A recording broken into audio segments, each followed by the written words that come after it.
hacerles un resumen del consenso que se vio el mes pasado, la semana pasada, en Montpellier. Antes que nada, muy agradecido por la invitación a Nelson, a Carlos, a todos los colaboradores de México, y siempre es muy bueno encontrarse con todos los amigos como Juan Pablo, Mauricio, así que un honor estar acá en México. Entonces, bueno, les cuento que la semana pasada, 28 y 29 de junio, hubo un consenso de manga gástrica post-reflujo en Montpellier, en Francia, y la idea era consensuar qué es lo que fue pasando con todo el tratamiento de la manga y el reflujo, con todo lo que les contó el doctor Poggi recién. Para empezar, les voy a contar algunas cosas de la fisiopatología del reflujo. El reflujo generalmente se produce por una elevación de la presión intraabdominal, hay una elevada incidencia también de hernia hiatal y por los diferentes trastornos en los hábitos alimentarios. Y más del 50% de pacientes con obesidad mórbida presentan una pHimetría anormal, y más del 30% de pacientes con obesidad presentan esofagitis por reflujo.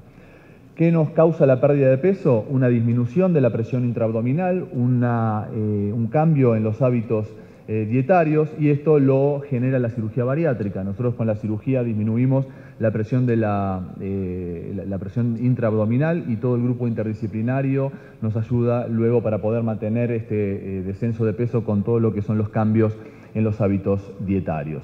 Con el bypass gástrico se produce esta disminución de la presión, los cambios en la dieta, hay una desconexión de la mayor parte del estómago, que sabemos que es la mayor fuente de ácido, y se desvía distalmente la bilis. Con la manga gástrica también las primeras dos partes ocurren, disminución de la presión intraabdominal y los cambios dietarios. Se remueve el fundus, como explicó el doctor Poggi previamente, hay una disrupción de la unión esófago-gástrica, pero estamos generando un tubo de alta presión, como también se dijo anteriormente. Entonces, ¿qué es lo que pasó la semana pasada en Montpellier? Hubo una reunión con 60 cirujanos bariátricos de 30 países diferentes, dentro de los cuales acá tenemos al doctor Bosa, que está acá hoy presente con nosotros, el doctor Omelanzuk, el doctor Almino Ramos, y se intentó consensuar qué es lo que pasaba con la manga gástrica y el reflujo. El doctor David Noka, quien fue el organizador del evento, habló un poco de por qué se produce el reflujo de novo en la manga gástrica. Primero, porque es un sistema de bajo volumen y de alta presión, hay una falta de compliance, y acá se hizo hincapié en las sondas calibradoras. Generalmente uno trata de usar sondas calibradoras de entre 32 y 40 French, y no tratar de hacer una manga gástrica pero muy estrecha, no pegarse mucho a la sonda, sobre todo si uno utiliza las ondas de 32, porque esto va a hacer que el reflujo sea mayor todavía. ¿Qué nos puede producir reflujos de novo? Como se habló anteriormente, twist del sleeve, dilatación del fondo gástrico, persistencia de hernias hiatales y estenosis de la incisura.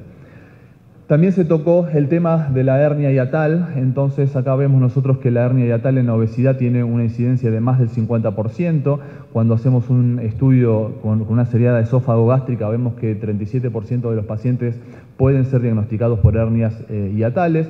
Las razones, obviamente, por el aumento de la presión intraabdominal, un reflujo crónico con esófago corto, defectos congénitos, y surge la hipótesis versus sentido común de si hay que reparar o no la hernia hiatal en el momento en que uno realiza la manga gástrica.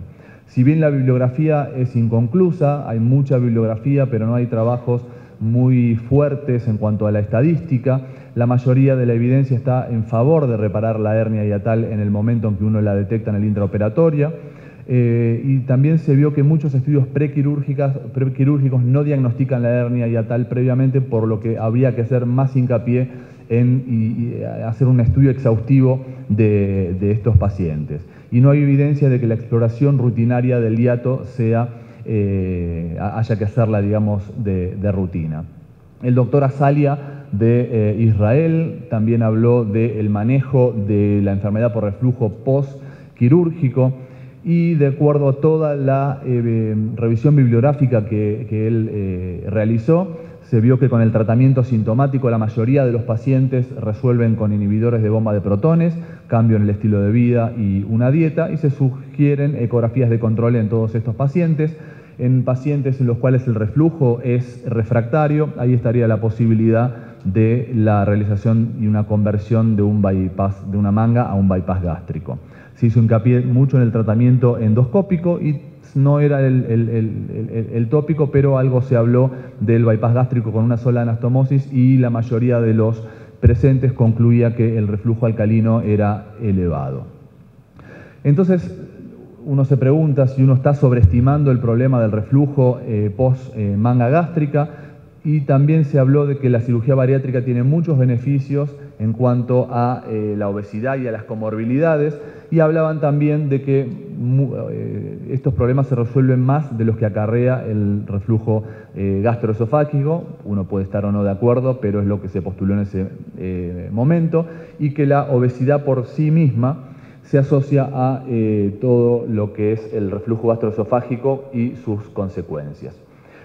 Cuando hablamos de la cirugía bariátrica, vemos que también se hizo hincapié y quedó muy claro que la manga gástrica es un procedimiento reflujogénico, por lo tanto la manga gástrica aumenta el reflujo posterior a la cirugía, pero también se vio que la significancia clínica en cuanto al Barrett era controversial. Esta charla se dio en la mañana ahí en Montpellier, y la parte final de la mañana había un debate entre Michel Gagné y Antonio Iannelli, que es lo nombró recién Luis Poggi, que ha encontrado un 18.8% de Barrett post manga gástrica, y estábamos todos expectantes a ver qué se decía, y ahora se los voy a comentar. Entonces también surgió la pregunta de si hay que seguir haciendo sleeve o hay que parar de hacer sleeve. Por un lado, se ve que la evidencia sostiene que hay un aumento de reflujo post-manga gástrico y que este reflujo estaría asociado a más morbilidad, pero por otro lado, también en la búsqueda bibliográfica que realizó el doctor Azalia se vio que hay muchas fallas en la evidencia actual. La significancia clínica del reflujo post-manga no estaría del todo clara, y que la mayoría de los pacientes resuelven con inhibidores de bomba de protones. Pero frente a este problema, ¿qué es lo que hay que mejorar? Por supuesto, mejorar el screening en los pacientes para llegar a la cirugía y ya habiéndose diagnosticado el reflujo, ya sea clínico y subclínico. Para esto importante la anamnesis y todos los tests que comentó previamente el doctor Poggi. Una mayor selección para un procedimiento más apropiado de los pacientes con reflujo, mejores registros y seguimiento, y sobre todo también mejorar la calidad de trabajos en cuanto a tamaño de muestras y diseños. Sería fantástico tener un trabajo prospectivo aleatorizado con un tamaño de muestra adecuado. Uno cuando analiza los estudios ve que los tamaños de muestras son 30, 100, y en esta patología tan prevalente me parece que estamos fallando, y eso es algo que deberíamos mejorar. También desarrollo de procedimientos con técnicas antirreflujo y mejores intervenciones endoluminales. Y este es el trabajo que yo les hacía hincapié. Este trabajo yo lo leí previamente antes de ir a Montpellier, y habla de una realización de realizar sistemáticamente endoscopía después de manga, luego de 5 años, y se encontró un muy alto índice de esófago de Barrett. Fue un estudio multicéntrico en el cual participaron Francia e Italia. Y el doctor Iannelli lo que dijo en el consenso fue esto, que encontraron un 18.8% de esófago de Barrett post-manga gástrica a 5 años, pero que era solo metaplasia, no encontraron displasia, y que el segmento de Barrett era muy corto. Los síntomas de enfermedad por reflujo no son significativamente asociados al riesgo de Barrett, y lo que sí que debe ser considerada y casi mandatoria una endoscopía a los 5 años en todo paciente que se le realizó manga gástrica. Las opciones de tratamiento que se discutían y que se discutieron en este trabajo fue un seguimiento endoscópico, convertir a bypass en pacientes con enfermedad por reflujo refractaria, y mucosectomía y radiofrecuencia si había displasia. Y también todos estábamos muy atentos a ver qué iba a decir Michel Gagné. Michel lo que dijo fue que el esófago de Barrett se veía como una contraindicación para la realización de una manga gástrica, pero que el bypass gástrico no previene una progresión de displasia a carcinoma. También evaluó que el bypass gástrico duplica la mortalidad operatoria y que tiene más de 40% de mortalidad a largo plazo que la manga gástrica, y que la remoción del 80% del estómago cuando uno realiza una manga gástrica disminuye la posibilidad de tener cáncer gástrico, y que toda la cirugía bariátrica en sí, ya sea manga gástrica o bypass gástrico o cualquiera de los procedimientos, disminuye el cáncer en un 30%. Bien, por lo tanto, él concluyó que una endoscopía preoperatoria es mandatoria para todos los pacientes. A mí me pareció raro esto, pero después me comentaron que en Estados Unidos hay muchos pacientes o hay muchos grupos que no le hacen endoscopía de rutina a todos los pacientes. Vamos a ir avanzando. Y para ir terminando, se habló mucho de la reparación de hiatos. Si bien la evidencia no es muy fuerte, se cree que la reparación de hiatos, si uno encuentra una hernia, ya sea realizando un bypass gástrico o una manga gástrica, debe ser realizada de rutina. Y se tiró sobre la mesa una nueva técnica, que es la gastrectomía en manga con sleeve. Hay muchos detractores de la técnica. Yo creo personalmente que es una técnica que uno por ahí no podría hacerla de rutina, pero que sí quizá debería estar en el armamentario de pacientes en donde uno no puede indicarle un bypass gástrico. Paciente con enfermedad de Crohn, obviamente son pocos los pacientes que tenemos con estos casos, pero es un desarrollo de una nueva técnica, y creo que tendríamos que tenerla en cuenta. Si tuvimos una respuesta en cuanto al consenso, la verdad que no hubo una respuesta. Esto se va a continuar. La posición de IFSO es que en pacientes con enfermedad por reflujo severo, el bypass gástrico es la primera elección, que la enfermedad por reflujo no es una contraindicación para manga gástrica. Y termino con esto, diciendo que la manga gástrica es un procedimiento reflujogénico. Es mandatorio la realización de endoscopía preoperatoria para todos los pacientes candidatos a cirugía bariátrica. Pacientes en los que tienen previamente reflujo debe ser realizada manometría y pHmetría.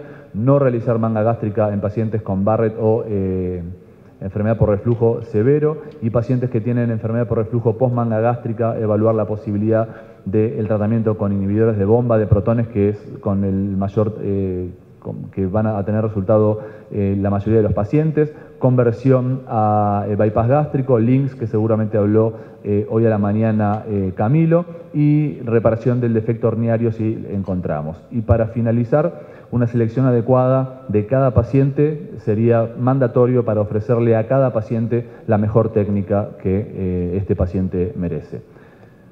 Muchísimas gracias.